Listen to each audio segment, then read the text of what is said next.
नेपाळमध्ये सलग दुसऱ्या दिवशी आंदोलनाचा भडका अजूनही कायम असल्याचं पाहायला मिळते। आतापर्यंत नेपाळमधल्या 3 मंत्र्यांनी राजीनामा दिल्याची माहिती आहे। मंत्र्यांची घरं आणि पक्ष कार्यालये आंदोलकांकडून टार्गेट केले जात आहेत। सोशल मीडियावर बंदी आणली गेली आणि त्याच भ्रष्टाचाराविरोधात हिंस्र निदर्शनं होताना आपण पाहतोय। ही सध्याची आपण ताजी दृश्य पाहतो। नेपाळमधली काय सध्या परिस्थिती आहे नेपाळमध्ये। पंतप्रधान ओलींच्या राजीनाम्याची आंदोलकांची मागणी सुद्धा आपल्याला पाहायला मिळते। पुन्हा एकदा जाऊयात सतीश ढगे जी आपल्यासोबत जोडले गेलेले आहेत। सतीश जी, आपण मगाशी बोलत होतो, तुम्ही प्लीज कंटिन्यू करा। मला एवढंच विचारायचं आहे की राजकीय बलाबल यामागे असू शकतं का, किंवा फक्त सोशल मीडियावरची बंदी नाही, कारण की सोशल मीडियावर जी बंदी दिली गेली ती पुन्हा उठवण्यात सुद्धा आली, त्यानंतर सुद्धा पुन्हा हाच भडका आंदोलनाचा पाहायला मिळतोय। यामागे काही वेगळी कारण असू शकतात? राजकीय सत्ता उलथवण्याचा प्रयत्न असू शकतो? कशा शक्यता लावू शकतो आपण?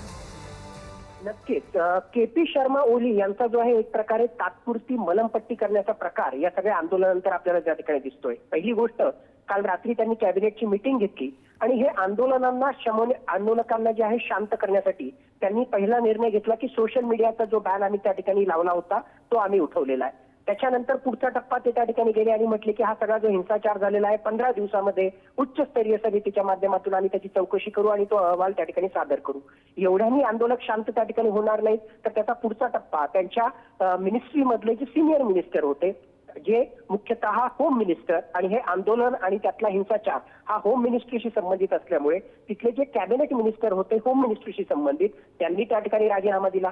सिनियर मिनिस्टर, ऍग्रीकल्चर मिनिस्टर, त्याचबरोबर हेल्थ मिनिस्टर यांनी त्या ठिकाणी राजीनामा दिला। आता हे सगळं जे आहे एवढं करूनही या आंदोलकांचा राग त्या ठिकाणी शमत नाही, म्हणून आता पुढचा टप्पा म्हणजे के.पी. शर्मा ओली यांनी संध्याकाळी 6 वाजता सर्वपक्षीय बैठक त्या ठिकाणी बोलावलेली आहे।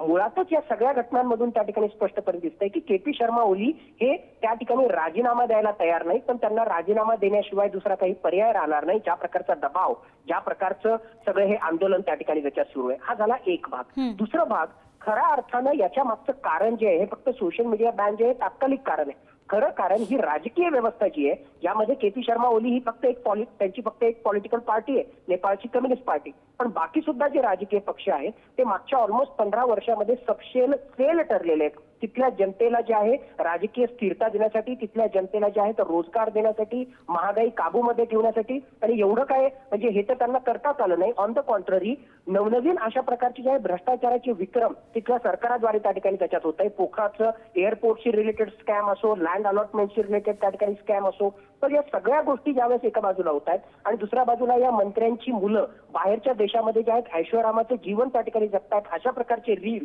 अशा प्रकारच्या सोशल मीडियावर बाबी येत आहेत। हे सगळं पाहून तिथली जनता आणि त्यातल्या त्यात हे झेन जी हा युवक वर्ग हा प्रचंड त्या ठिकाणी नाराज झालेला आहे आणि तीच नाराजी या आंदोलनाच्या माध्यमातून दिसते।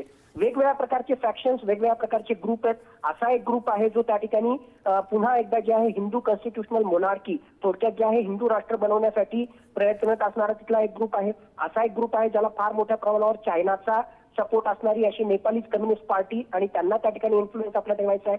असा एक ग्रुप आहे ज्यांना अप्रत्यक्षरित्या भारताचा किंवा अप्रत्यक्षरित्या जे आहे अमेरिकेचा सपोर्ट असणारे ग्रुप आहेत। त्याच्यामुळे ही सगळी अंतर्गत आणि बाह्य परिस्थिती एकत्रित आपल्याला लक्षात घ्यावी लागेल आणि त्याच आधारावर पुढची याची दिशा काय होणार आहे हे आपल्याला येणाऱ्या काही दिवसांमध्ये लक्षात येईल। अगदी नाही, बरोबर आहे सर। जो हिंसाचार झालेला आहे, जीवितहानी बरीच झाली आहे, राजीनाम्यांचं सत्र एकीकडे सुरू आहे, मात्र आता त्यावर तोडगा काय निघतो? आणि दुसरीकडे आपण जर पाहिलं की हे जे जेनझी जनरेशन आहे ती आता आटोक्यात आणण्यासाठी सरकार काय पावलं उचलते याकडे सुद्धा लक्ष देणं तितकंच महत्त्वाचं आहे। भ्रष्टाचार हा सुद्धा मोठा मुद्दा होता।